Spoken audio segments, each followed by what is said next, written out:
أعوذ بالله من الشيطان الرجيم. بسم الله الرحمن الرحيم. إن الحمد لله حمدا كثيرا نحمده تعالى ونستعينه ونستغفره ونعوذ به من شرور أنفسنا ومن سيئات أعمالنا. من يهده الله فهو المهتدي ومن يضلل فلا هادي له. ونشهد كما بنفسه شهد الله أنه لا إله إلا هو والملائكة وأولو العلم قائما بالقسط. لا إله إلا هو العزيز الحكيم الخالق البارئ المصور الذي له ملك السماوات والأرض يحيي ويميت وهو على كل شيء قدير. ونشهد وكفى بالله شهيدا محمد رسول الله والذي بعثه ربه بالهدى ودين الحق بشيرا ونذيرا وداعيا إلى الله بإذنه وسراجا منيرا. بلغ رسالة وأدى الأمانة ونصح الأمة وكشف الغمة وجاهد في الله حق جهاده حتى أتاه اليقين. خاتم النبيين وإمام المجاهدين الذي لا ينطق عن الهوى إن هو إلا وحي يوحى علمه شديد القوى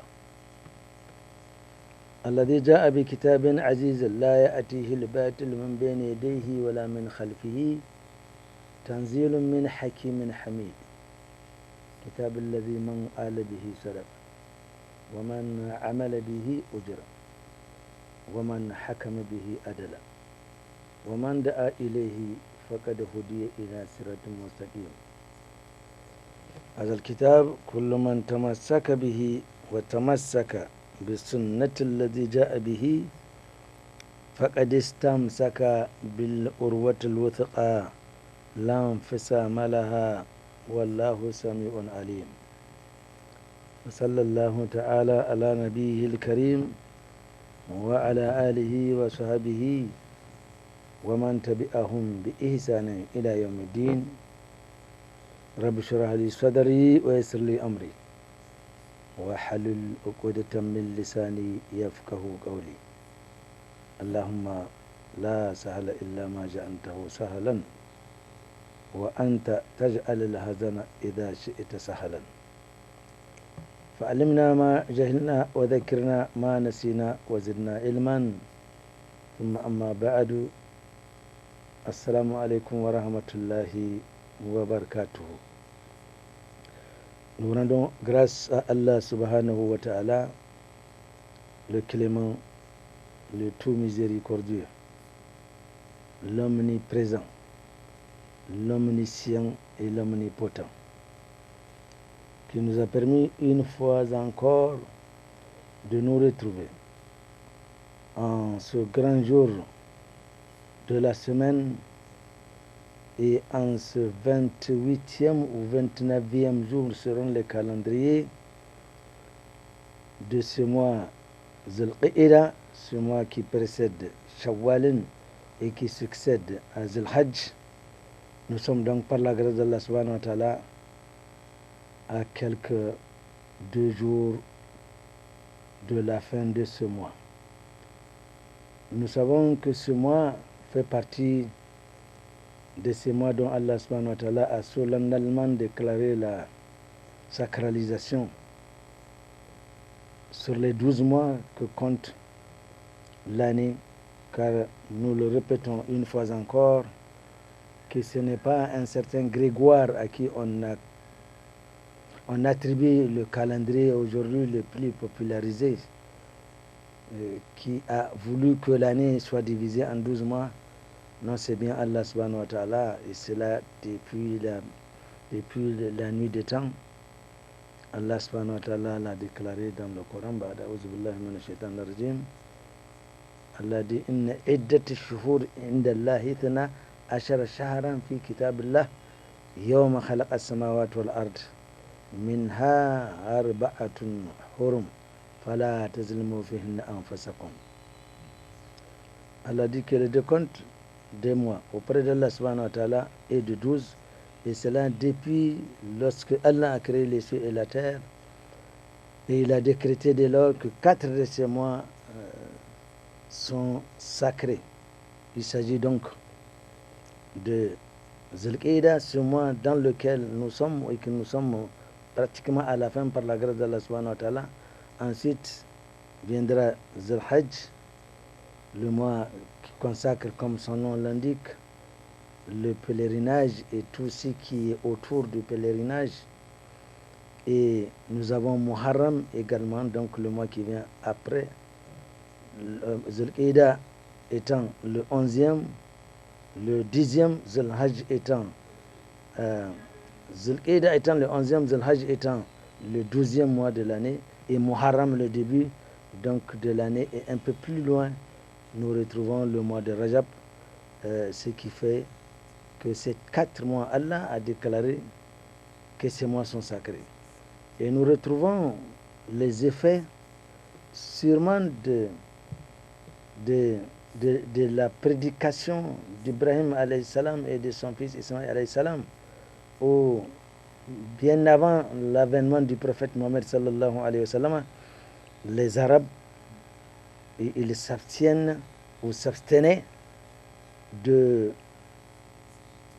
toute forme de violence, de toute forme de règlement de compte au cours de ces mois-là, même dans ce qu'on pourrait appeler la période de la Jahiliya. Curieusement, les Arabes observaient cette trêve pendant ces mois-là. On rapporte d'ailleurs, lorsque le prophète sallallahu alayhi wa sallam a émigré à Médine, et que les Quraysh ont fait un blocus à tout ce qui doit aller à Médine, alors le prophète sallallahu alayhi wa sallam à un moment donné était informé de la présence d'une caravane des Quraysh qui a quitté Taïf pour aller à la Mecque. Alors le prophète sallallahu alayhi wa sallam a dépêché une mission dirigée par Abdullah ibn Jahsh, qui a comme mission d'intercepter cette caravane, parce que c'était un état de guerre. Les Quraysh ont fait un blocus, rien ne va à la Mecque. Donc ils ont mis en quarantaine, n'est-ce pas, le prophète sallallahu alayhi wa sallam et toute la population de Médine. C'est ainsi que au 29e jour de Rajab, Abdullah ibn Jahsh, qui fut le premier à qui on a attribué le titre de Amir al-Mu'minin, avait un choix. Allah et la trêve d'Allah. Allah interdit toute violence en cours de ce mois. Et nous nous trouvons au 29e jour de Rajab. Qu'est-ce qu'il faut faire? Faut-il laisser la caravane continuer et laisser la population de Médine dans la situation où elle se trouve? Ou alors, il faut transgresser la trêve afin d'intercepter cette caravane, parce que c'était un état de guerre.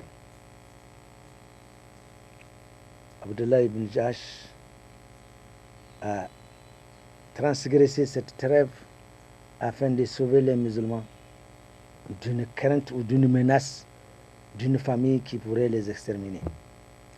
Donc on constate que pendant ces 4 mois, même pendant la période de la Jahiliya, les Arabes observaient scrupuleusement alors cette trêve pendant ces 4 mois où Allah subhanahu wa ta'ala justement a décrété voilà, tazlamu fihinna anfusakum, ne vous faites pas du mal, n'est-ce pas, et pendant cette période-là. Alors, dans le cadre de ce qu'on appelle le rappel, Allah subhanahu wa ta'ala dit wa zakir fa inna dhikra tanfa'ul mu'minin. Ordre est donné au prophète sallallahu alayhi wa sallam de faire le rappel. Parce que le rappel est profitable à qui? À ceux qui ont la foi. Et nous verrons comment acquérir la foi complète. Alors, ainsi, dès l'instant où on prend conscience de la raison qui motive notre présence ici sur terre, on ne peut que chercher à donner un sens donc à cette vie. Nous ne sommes pas ici pour nous éterniser. Et les faits sont là. Les morts se succèdent au point où aujourd'hui la mort n'ébranle pas les consciences des gens, à moins qu'elle ne soit trop proche. Vous allez voir des gens au cimetière en train de... sont allés pour enterrer un des leurs. Ils vaquent encore aux problèmes mondains. Aujourd'hui, la préoccupation des choses de ce bas monde fait que nous avions dès lors posé les affaires de l'au-delà, c'est-à-dire ce que nous sommes venus, l'essentiel, ce que nous sommes venus faire, qui nous sauvera, parce que cette vie ici, elle est éphémère et nous allons tous partir. Le décret est signé.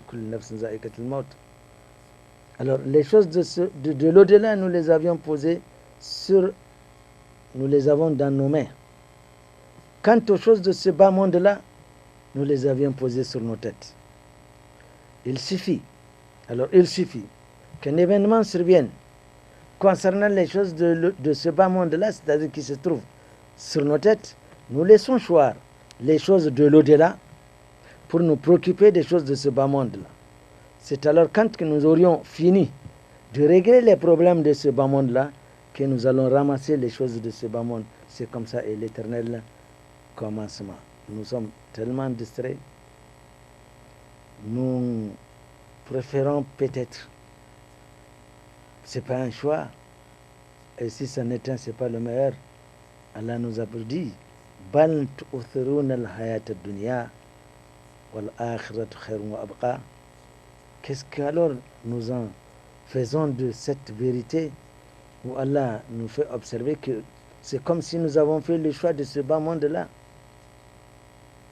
et nous oublions les choses de l'au-delà. C'est quand les choses de ce bas monde sont réglées que nous allons ramasser les choses de l'au-delà pour nous en occuper. Donc, il y a lieu, pour donner un sens à sa vie, de se rappeler de temps en temps, car le rappel est utile à ceux qui portent la foi. Et nous savons bien les raisons fondamentales qui motivent notre présence de l'ici-bas. Allah nous l'a rappelé. وَمَا خَلَقَتُ الْجِنَّ وَالْإِنسَ إِلَّا لِيَعْبُدُونِ. Allah dit qu'il a créé les génies et nous autres les humains que pour que nous l'adorions. Ma uridu minhum min rizqin. Allah n'a pas besoin que nous nourrissons. Allah n'a pas de besoin. Allah se passe royalement de toute l'humanité. C'est Allah qui pourvoit à tous les besoins, à tous nos besoins, aux besoins de toutes les créatures. Allah l'a précisé quelque part. وَمَا مِن دَابَّةٍ فِي الْأَرْضِ إِلَّا عَلَى اللَّهِ رِزْقُهَا وَيَعْلَمُ مُسْتَقَرَّهَا وَمُسْتَوْدَعَهَا كُلٌّ فِي كِتَابٍ مُبِينٍ. Allah dit qu'il n'y a pas une dabbat. Dabbat, tout ce qui marche sur terre, le Bani Adam compris, dont Allah ne prévoit pas à ses besoins. Donc, nous devons prendre conscience que nous sommes venus ici sur cette terre pour adorer Allah subhanahu wa ta'ala, nous autres et les djinns, parce que nous sommes rappelés qu'un compte rendu de tout ce que nous sommes, de tout ce que nous avons accompli ici, de tout ce que nous avions acquis ici, fera l'objet d'un compte rendu le jour où Allah subhanahu wa ta'ala mettra fin à la vie entière de l'ici-bas. Alors, si nous en prenons conscience, après que nous nous sommes posé la question de savoir qui suis-je d'abord, je suis cette créature qu'Allah subhanahu wa ta'ala a voulu créer. cette créature humaine dont Allah a anobli. Voilà, karramna bani Adam. Je suis un bani Adam. Allah me rappelle qu'il m'a créé pour que je l'adore. D'autres questions de savoir mais d'où est-ce que je viens pourraient être posées. Et ici, c'est déjà répondu que je suis venu faire. Je suis venu pour adorer Allah subhanahu wa ta'ala. Et après l'ici-bas, il y a bien des défilés des morts qui ne s'arrêteront jamais jusqu'à la fin des temps. Mon tour viendra, le tien n'est pas loin, etc., etc. Donc, il y a lieu, dans ce cas, de chercher à maîtriser les différentes dimensions de purification. D'abord, de mon âme. Il faudrait que je sache quelle est la dimension de la purification de mon âme. Eh bien, c'est d'accepter la kalmat shahada, c'est-à-dire confirmer cet engagement préexistentiel que mon âme, la tienne, nos âmes ont contracté auprès d'Allah subhanahu wa ta'ala dans le monde des atomes, où Allah a interrogé ces dernières, Alastu bi rabbikum, ne suis-je pas votre Seigneur? Toutes nos âmes ont pris l'engagement, Bala Shahidina. Nous attestons que tu es notre Seigneur et toi seul mérite d'être adoré. Cela doit être confirmé ici-bas. C'est la première dimension de la purification de l'âme. Donc, accepter l'islam. Toute âme qui n'est pas soumise à Allah subhanahu wa ta'ala, à son créateur, vous pouvez vous imaginer dans quelle situation elle se trouve. Ensuite, il faudrait que dans le cadre de ce que je suis venu ici, que je puisse chercher à connaître la dimension de la purification de mon cœur. Le cœur, il est dit quelque part, Ala bi zikrillahi tatma'innal qulub. Le cœur, la dimension de purification du cœur, c'est le zikr. Ala bi zikrillahi tatma'innal qulub. C'est avec le rappel d'Allah subhanahu wa ta'ala. C'est-à-dire, l'individu se refuse de se laisser emporter et surtout d'écouter le discours que Satan tient chaque fois dans le cadre de dévier l'individu de ce tâchement qu'il est censé avoir avec son Créateur. La principale fonction de Satan, son premier désir, c'est de voir l'individu dévier de la voie de Allah subhanahu wa ta'ala. Parce qu'il n'y a que deux voies. Allah dit Wahadaynahu an-najdaini. Nous leur avions indiqué seulement deux voies. Imma shakiran wa imma kafuran. Imma on se conforme au commandement d'Allah subhanahu wa ta'ala. Et pour cela, nous l'avons dit qu'il faut la première dimension de purification de l'âme, accepter la kalimat la ilaha illallah. La deuxième dimension, le cœur doit être rattaché toujours au réseau d'Allah subhanahu wa ta'ala, c'est-à-dire toujours se connecter de façon permanente avec son Créateur. Il y a la troisième dimension également. Donc nous voyons qu'ici qu'il s'agit de dimensions de purification interne, l'âme et le cœur. Mais pour que cela soit en harmonie avec l'ensemble, il faudrait que le corps aussi joue ce rôle. Et il faut chercher la dimension de purification du corps. Et nous savons qu'aujourd'hui, il est cliniquement prouvé que le jeûne et la prière constituent le meilleur remède du corps. Donc nous voyons la dimension de purification externe. Le corps, aujourd'hui, la meilleure façon de le purifier, et il est démontré aujourd'hui, même en Europe, il semblerait que en face à certaines maladies, certains hommes de santé prescrivent le jeûne, c'est-à-dire l'abstinence à la nourriture pendant un certain temps.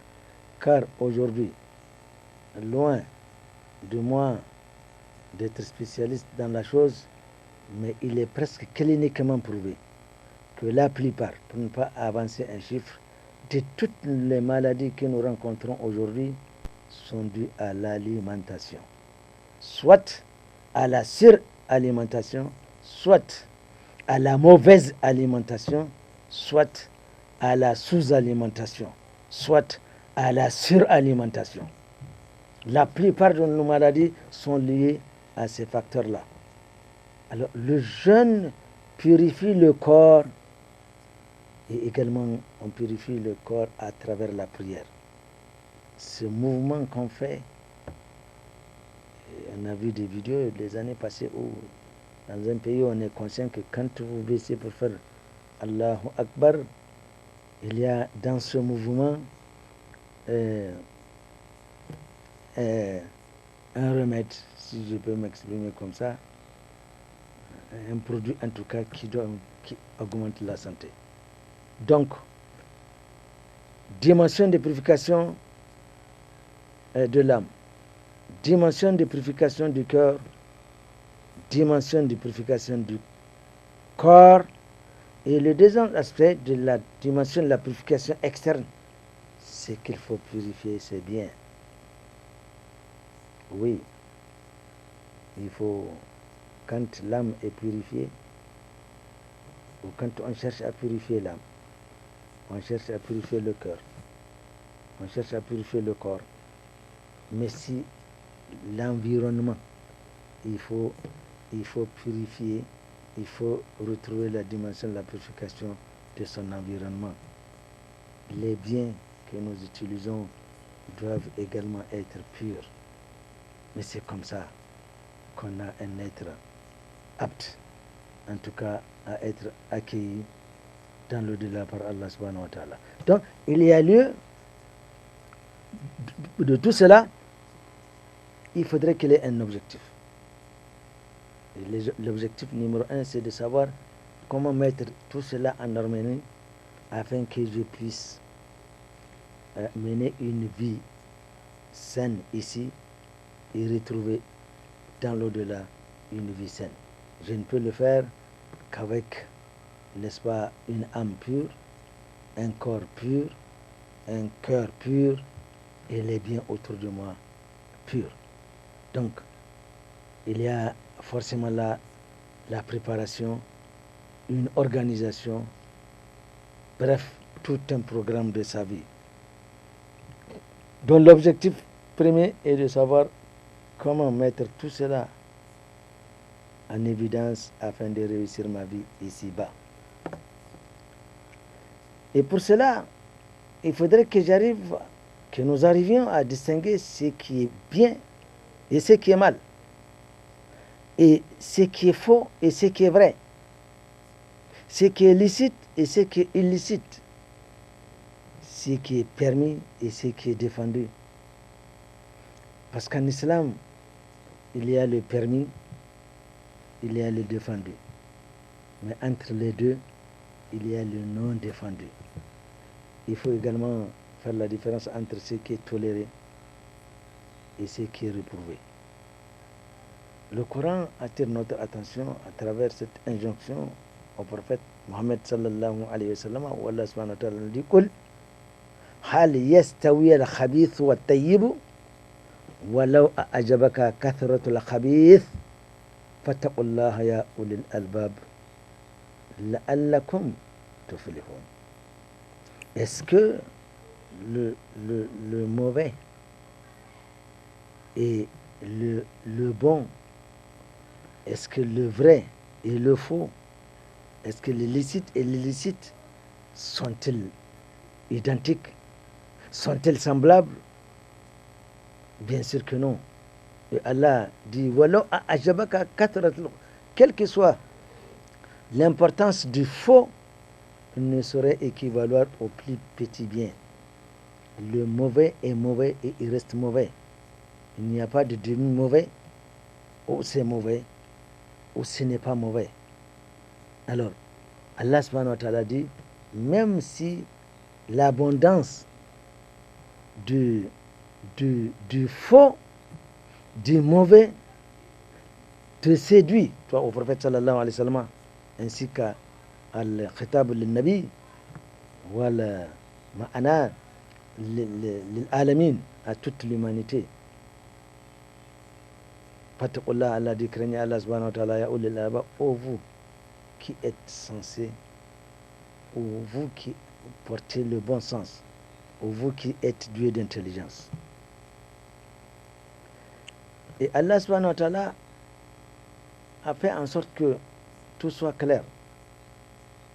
Dans une sentence prophétique, le prophète sallallahu alayhi wa sallam a dit Inna al-halal bayyinun wa inna al-harama bayyinun. Le licite est clair et connu de tout le monde. Parce que nous avons une intelligence, nous ne sommes pas des sauvages.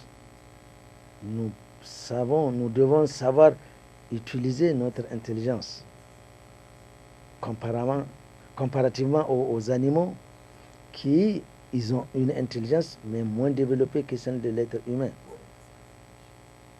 Mais l'illicite également, il est clair. Alors, que quelqu'un veuille rendre l'illicite illicite, il n'y parviendra pas. En son intérieur, il sait qu'il est en train de se développer dans l'illicite, il le sait. Celui qui commet l'illicite, il le sait.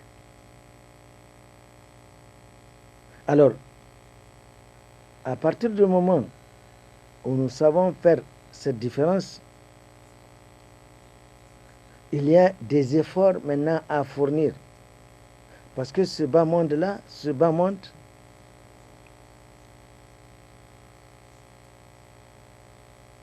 n'est pas une fin en soi, et ce bas monde est considéré comme un champ. Ad-dunya mazra'atun. Ce bas monde-là, c'est un champ. Nous semons, nous labourons, mais les récoltes se feront dans l'au-delà. Il est clair que même dans la dimension où nous nous trouvons, jamais quelqu'un n'est allé semer du haricot et qu'il ait récolté du mil, ou qu'il ait semé du maïs et qu'il ait récolté de l'arachide. Donc nous ne pouvons récolter que ce que nous avions sémé dans l'au-delà. Cette religion s'adresse à nous de façon fondamentale et surtout individuelle. Chaque individu qu'Allah subhanahu wa ta'ala a créé, il a affecté dès son apparition sur cette terre, Allah a affecté une administration à tous ces individus, à chaque individu, qui ne le quitteront que quand lui il aura quitté ce bas monde. Donc il s'agit de ces anges dont il est question dans un hadith qui viendrait prescrire tout ce que l'individu sera, ce qu'il aura, etc., etc. Et la date où il quittera ce bas monde. Ces anges, ils prescrivent tout ce que nous disons, tout ce que nous faisons, tout ce que nous avions accompli. Ma yalfizu min qawlin illa ladayhi raqibun atidun. On ne saurait prononcer la moindre parole sans qu'il y ait un ange. Il y a deux anges.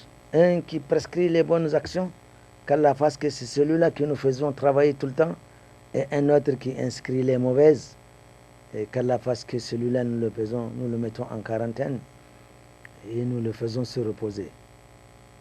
Car il est clair que celui qui aura choisi la bonne voie, qui a donc le souci de parfaire sa vie ici et de retrouver les délices de l'au-delà, il doit s'organiser pour le faire. Allah subhanahu wa ta'ala dit Man ihtada fa innama yahtadi li nafsi. Celui qui aura choisi la voie droite pour se diriger directement vers le paradis. Nous avons dit tout à l'heure, Allah a dit وَهَدَيْنَاهُ نَجْدَيْنِ, nous lui avons indiqué 2 voies. Et moi, j'ai choisi la voie d'aller au paradis. Et toutes les conditions sont remplies. Car Allah subhanahu wa ta'ala nous a indiqué tout ce qui doit nous amener à cela. Allah a dit وَمَا كَانَ اللَّهُ لِيَذَرَ الْمُؤْمِنِينَ عَلَى مَا أَنْتُمْ عَلَيْهِ حَتَّى يَمِيزَ الْخَبِيثَ مِنَ الطَّيِّبِ. Allah ne nous a pas laissés dans l'ignorance. Mais il nous a offert la possibilité, le libre choix. Nous sommes à une intersection tous, d'où débouchent 2 voies. Une voie qui va au paradis et l'autre qui va en enfer. Alors celui qui aura choisi Manitada, qui a choisi cette voie pour aller au paradis, eh bien, il le fait pour lui-même, pour ses propres intérêts. Parce que dans l'au-delà, la vie change. Ce n'est pas comme ici, où on a un père, une mère, un frère, un oncle, une tante, etc., des cousins. Dans l'au-delà, on va se trouver comme on est venu dans ce monde-là, tout seul. Et chacun rendra compte justement de ce qu'il a acquis, de ce qu'il a fait ici-bas, et nous le verrons tout à l'heure. Allah dit ailleurs aussi, وَمَنْ جَاهَدَ فَإِنَّمَا يُجَاهِدُ لِنَفْسِهِ. Celui qui aura fait, qui s'est organisé et qui s'est donné la peine de faire du bien, d'être un muhsinin, c'est-à-dire qui parfait sa conduite, qui a le souci de parfaire tout, qui ne cherche du mal à personne. Son objectif est de savoir comment satisfaire Allah subhanahu wa ta'ala pour mériter le paradis qu'il a créé à l'endroit de ceux-là qui le méritent. فَلْنَفْسِهِ, il le fait aussi pour lui. Car nous le disions tout à l'heure, qu'il n'y a pas de parenté, il n'y a pas de maternité, il n'y a pas de fraternité, il n'y a pas de cousinage dans l'au-delà. Chacun répondra des actes qu'il a posés. Et Allah dit Man amila salihan falinafsihi, celui qui aura accompli une bonne œuvre. Alors, arrêtons-nous un peu sur une bonne œuvre. Allah subhanahu wa ta'ala, dans son infinie miséricorde et dans la considération qu'Allah porte à la Ummah du prophète sallallahu alayhi wa sallam, Allah nous donne la garantie. Man amila salihan, Allah subhanahu wa ta'ala multipliera cette œuvre-là. Man ja'a bil hasanati, celui qui aura accompli une bonne œuvre, eh bien Allah subhanahu wa ta'ala appliquera le coefficient de 10. Falahu ashar amthalaha. Alors nous voyons un coefficient de 10% qui nous attend à côté de chaque bonne œuvre. C'est Allah qui donne cette garantie-là. Ailleurs, le coefficient est beaucoup plus important. Beaucoup plus important.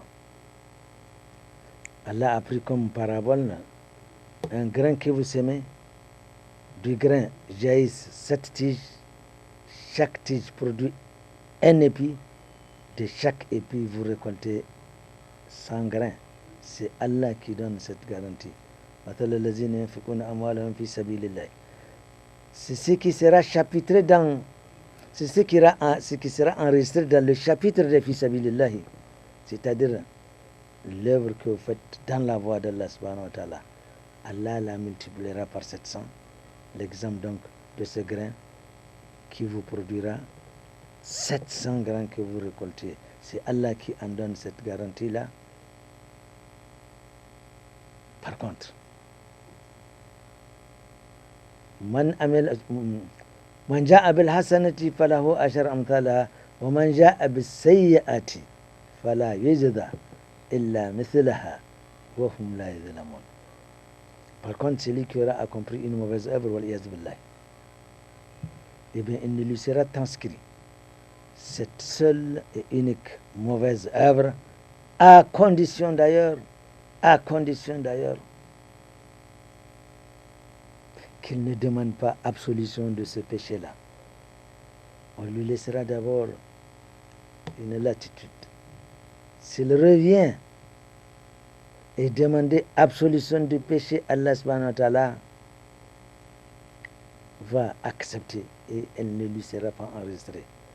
D'un côté, nous avons des coefficients, des bonus qui bonifient toutes nos œuvres. De l'autre côté, nous avons seulement l'unité de la mauvaise action qui sera enregistrée. Chers frères et sœurs, et à la fin, on va faire une balance. Et on verra que les mauvaises œuvres ont dépassé les mauvaises, malgré la présence de ce bonus important de 10 de 400. Nous verrons tout à l'heure qu'à un moment donné, le bonus est resté à l'appréciation d'Allah subhanahu wa ta'ala. Donc, ceci nous amène justement à prendre compte de la responsabilité que chacun a et qu'il doit œuvrer afin d'atteindre l'objectif qu'il s'est assigné, c'est-à-dire comment réussir ma vie ici-bas afin de sauver mon âme dans l'au-delà. Et le temps n'est jamais en notre faveur. Nous sommes prévenus. Allah subhanahu wa ta'ala a interpellé ceux qui ont la foi, qui aiment bien, châtient bien. Ittaqullah. Craignez Allah subhanahu wa ta'ala. Déjà, avec la foi, il y a cette crainte d'Allah subhanahu wa ta'ala. Mais Allah remartèle encore de craindre Allah subhanahu wa ta'ala. Wal tanzir nafsin ma qaddamat ligadin wattaqullah inna Allaha khabirun bima ta'malun. Allah interpelle ceux qui ont la foi, il leur enjoint de le craindre et il leur rappelle. Wal tanzir nafsin. Que chaque âme à un moment donné doit savoir tenir, parce que nous avions tout à l'heure parlé du programme. Toute la vie, tout le cosmos, c'est un programme. Tout le cosmos est basé sur un programme. Y a-t-il un jour où le soleil ne s'est pas levé ou qu'il a dévié de trajectoire? Nous sommes en ce moment, alhamdulillah, qu'Allah fasse que cette saison de pluie que nous attendons soit une saison de pluie bonne et surtout fructueuse. Nous avons ce cycle qui revient, nous qui sommes dans le Sahara,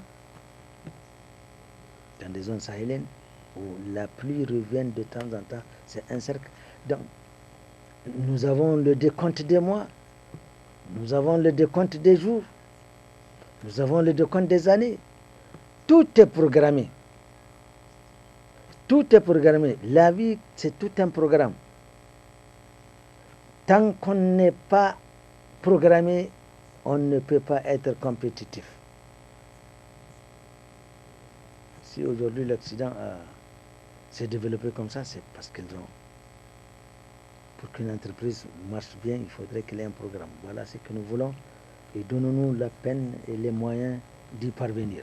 Mais quand on vogue à nu, on n'a pas de programme, on ne peut pas être compétitif. Et malheureusement, c'est ce qui nous arrive. Comment il s'appelle? Ce grand savant, il dit que le Coran doit avoir son programme annuel, semestriel, trimestriel, mensuel, hebdomadaire et son programme journalier. Nous ne sommes pas venus ici pour boire, manger, construire des villas, rouler dans des voitures, porter des habits. Nous ne sommes pas venus. Tout ça, ce n'est que des mesures d'accompagnement qui permettent à l'individu de chercher à être toujours branché au réseau de son Créateur. Tout ça, ce n'est que des mesures d'accompagnement. Allah subhanahu wa ta'ala nous l'a rappelé. Alam taraw anna Allah sakhar lakum ma fis samawati wa ma fil ard wa asbaga alaykum ni'amahu zahiratan wa batina wa min an-nasi man yujadilu billahi bighayri ilmin wala hudan wala kitabin munir.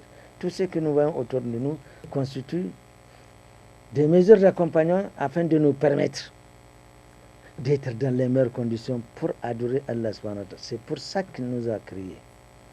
Alors, nous ne considérons pas ce comme une fin en soi. Allah l'a rappelé dans un autre verset. وَلَا يَغُرَّنَّكَ تَقَلُّبُ الَّذِينَ كَفَرُوا فِي الْبِلَادِ مَتَاعٌ قَلِيلٌ ثُمَّ مَأْوَاهُمْ جَهَنَّمُ وَبِئْسَ الْمِهَادُ. La vie là, c'est des petits cliquetis de ce bas monde-là qui ne nous distrait pas. C'est une vie éphémère. Donc, nous devons prendre conscience que chaque âme observe qu'est-ce qu'elle a accompli hier, Gadam. Parce qu'il n'y a que 3 jours. Toute la vie là, c'est 3 jours. Hier, aujourd'hui et demain. Nous serons demain, aujourd'hui sera hier et demain sera aujourd'hui et le jour suivant. Jusqu'à ce que Allah subhanahu wa ta'ala mette fin à tout cela. Donc nous devons prendre conscience que nous avons un compte arabe. Et Allah subhanahu wa ta'ala, encore dans sa miséricorde, en envoyant les différentes missions prophétiques, Allah a voulu que, afin de remonter un peu le volume de nos bonnes œuvres, de temps en temps, il y a des choses qui ont été décrétées dans le Coran et qui nous permettent de rattraper encore. Nous avons une durée de vie de 60, 70, 80. Aujourd'hui, déjà à partir de 80, on est complètement ramolli. Bien des actes cultuels qu'on a l'habitude d'accomplir, on ne peut plus, etc. Donc Allah a voulu, pour cette Oumma, placer un certain nombre des actes qui rattrapent l'individu. Le prophète sallallahu alayhi wa sallam a l'exemple. Nous savons ce mois de Ramadan. Et regardez également si on doit évoquer le Hajj. À propos du Hajj, Allah subhanahu wa ta'ala a dit à Ibrahim alayhi salam, وَأَذِنْ فِي النَّاسِ بِالْحَجِّ وَأَذِنْ فِي النَّاسِ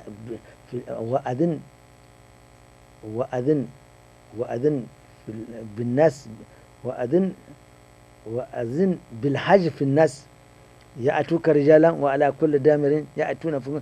Donc à Ibrahim alayhi salam, Allah a ordonné seulement le Hajj. Quant au prophète Mohammed sallallahu alayhi wa sallam, toujours dans la milla d'Ibrahim alayhi salam, il a dit wa atimul hajja wal umrata. Donc non seulement nous avons le Hajj, mais il y a cette autre possibilité qui nous permet d'engranger d'autres possibilités de bonnes œuvres, c'est-à-dire la Umrah.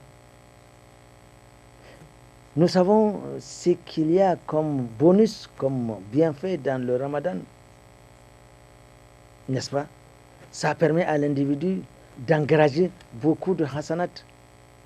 Mais nous avons également, quand Allah a solennellement proclamé la sacralisation de ces 3 mois, nous voyons donc que c'est dans ces 3 mois que le Hajj a lieu.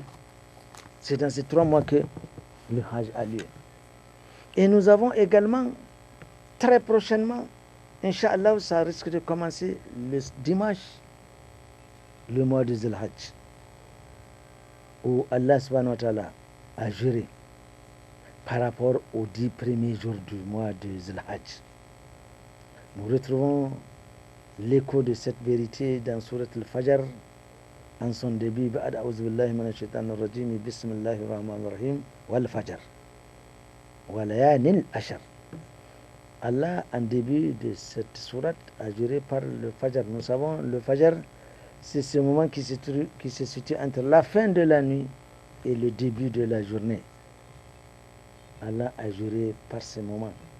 Donc nous devons savoir mettre de l'importance, du poids, de la valeur en ce moment où Allah subhanahu wa ta'ala a juré. Tout comme, parce que pour mettre les choses en valeur, Allah jure par lui ou par ce qu'il a voulu. Nous retrouvons cette autre vérité par Wal Asr, innal insana lafi khusr. La vie de l'être humain est symbolisée par tout juste une journée. Le soleil se lève, il est 9h, 10h, il est midi, c'est le Zuhr et c'est le Asr. Allah jure qu'en ce moment-là, innal insana lafi khusr. L'être humain est en pleine perdition. C'est-à-dire, si entre-temps, depuis le lever du soleil, jusqu'en ce moment, parce que le soleil va se coucher, et c'est le symbole, ça symbolise la vie de l'individu. Alors, si depuis le lever du soleil jusqu'en ce moment, il est en pleine dispersion, à l'exception de ceux qui ont cru et qui ont fait des bonnes œuvres, parce que le soleil va se coucher, sa vie également va prendre fin. Ici, Allah jure par le Fajr, et il jure également Walayalin Ashar, et il jure par les 10 jours. Muttafaqun alayhi, tous les exégètes sont d'avis qu'il s'agit des 10 premiers jours du mois Zul-Hajj, c'est-à-dire qui vont bientôt commencer, peut-être dans 2 jours. On le fixe dans certains calendriers à partir de dimanche prochain, Inch'Allah, pas prochain, à partir de dimanche dans 2 jours. Et ces premiers jours de Zul-Hajj sont les meilleurs jours qui soient. C'est les meilleurs jours de l'année. Allah subhanahu wa ta'ala les considère comme la meilleure période de l'année. D'après Ibn Abbas, le prophète sallallahu alayhi wa sallam a dit, il n'y a pas de jour où les œuvres pieuses, ce qui motive notre présence ici, pour les cœurs purifiés, les corps purifiés, etc., où les bonnes œuvres, les œuvres les plus pieuses, les œuvres les plus salvatrices sont les plus aimées d'Allah subhanahu wa ta'ala. Il n'y a pas de jours dont Allah subhanahu wa ta'ala aime beaucoup plus que ces 10 jours-là. Il n'y en a pas de toute l'année, y compris les 10 derniers jours de Ramadan. Par contre, les ulémas nous ont dit que les 10 dernières nuits de Ramadan sont plus importantes que les 10 jours de début de Zul-Hajj, dans la mesure où les 10 dernières nuits de Ramadan se trouve une nuit. Laylatul Qadr khayrum min alf shahr. Là également, c'est une autre vérité qui s'affirme. Allah nous dit que cette nuit est plus que 1000 mois. Donc, dans la journée, il n'y a pas de Muharram à Zul-Hajj, une période où Allah subhanahu wa ta'ala aime beaucoup plus que ces 10 jours qui vont bientôt commencer, Inch'Allah, c'est-à-dire le dimanche. Mais qu'est-ce que cela veut dire? Pour une âme avertie, pour des initiés, pour ceux qui ont compris ce que ça veut dire, c'est-à-dire qui ont le souci toujours de chercher à remplir leur grenier de bonnes œuvres, pour ceux qui ont toujours le souci de faire des transferts de fonds dans l'au-delà afin qu'ils aillent retrouver ça dans leur compte d'épargne, qui ont le souci vraiment de se construire un château dans l'au-delà, conformément à ce que Allah subhanahu wa ta'ala a conseillé. Wabtagi fima atakallahu ad-dar al-akhirah wa la tansa nasibaka min ad-dunya wa ahsin kama ahsana Allahu ilayka. Cherche-toi avec les biens qu'Allah t'a donné ici, avec tes zikrs, avec tes invocations, construis-toi un château ici. Ne prends pas ce que tu as construit ici comme une fin en soi, tu vas le laisser, les héritiers vont l'hériter, les héritiers des héritiers vont, et finalement, que va-t-il se passer? Vous allez tous laisser ça là parce que, et personne, vous allez être milliardaire, vous ne retournerez pas dans l'au-delà avec $1, parce que vous n'êtes pas venu dans ce monde avec $1. Alors vous retournerez comme... Nous devons savoir que notre objectif principal, c'est comment moissonner les bonnes œuvres afin de renfouler nos comptes là-bas. Et ici, Allah dit, il a juré, et le prophète confirme qu'il n'y a pas de jour où Allah subhanahu wa ta'ala aime beaucoup plus que ces jours-là. Ça veut dire quoi? Le coefficient est caché, il est caché ici, on ne sait pas. Allah dit, si Allah aime, c'est qu'il va sûrement accorder un bonus plus important, mais on le cache pour voir si vraiment tu crois ou tu ne crois pas. Vas-tu mettre à profit ces 10 jours-là et faire des bonnes œuvres, oui ou non? Ou tu seras distrait, c'est comme si cela ne te regarde pas. Alors, le prophète a dit, il n'y a pas de jour où les œuvres pieuses sont les plus aimées auprès d'Allah que ces 10 jours-là. Les compagnons se sont inquiétés parce que c'est ça la différence entre les compagnons et nous autres. Quand le prophète sallallahu alayhi wa sallam veut mettre en évidence l'importance d'un truc, où soit il jure par son créateur, ou il le répète 3 fois, à la manière أتعرفون المفلس, il a répété 3 fois, il a répété 3 fois. La yu'min, la yu'min, la yu'min. Ou alors il jure par Allah subhanahu wa ta'ala. Et cela justement, il le fait pour d'abord capter toute l'attention des sahaba, donc des compagnons, qui ne manqueront pas d'occasion pour s'inquiéter et s'informer. Alors c'est ainsi que les compagnons ont dit Ya Rasulallah, y compris le jihad, parce que parmi ce qu'Allah subhanahu wa ta'ala aime, il y a également le jihad fi sabilillah. Le prophète sallallahu alayhi wa sallam a dit oui, y compris le jihad, sauf un homme qui aurait alors investi tous ses biens, donc toute sa fortune, y compris sa fortune. Ça c'est les caractéristiques, c'est le, comment on appelle ça, les critériums d'un croyant. إنما المؤمنون الذين آمنوا بالله ورسوله وجاهدوا بأموالهم وأنفسهم في سبيل الله. Il a mis sa personne, lui-même il est allé, et il a également mis tous ses biens. Et il n'est plus revenu avec quoi que ce soit. Donc, nous voyons, et ailleurs, il a également été dit que les meilleurs jours de notre vie, ce sont les 10 jours de Dhul Hijjah. C'est les meilleurs jours. Alors, allions-nous laisser passer cette aubaine, parce que ça n'arrive que 10 fois sur 360. Allons-nous prendre conscience et nous dire, voilà une période où nous allons tout arrêter. Si Allah dit, voilà, dans ces mois sacrés, ne vous faites jamais du mal à vous-même. En faisant du tort à quelqu'un, vous faites du mal à vous-même. Alors, est-ce que nous allons prendre conscience de cela et nous dire, voilà une occasion qui va nous permettre. Parce qu'on ne sait pas si on verra les 10 prochains jours de Dhul Hajj 2443. On ne sait pas, on ne sait pas, on ne sait pas. Donc, sachons profiter de cette opportunité, qu'Allah fasse que nous voyons le début et la fin de ces 10 jours. Alors,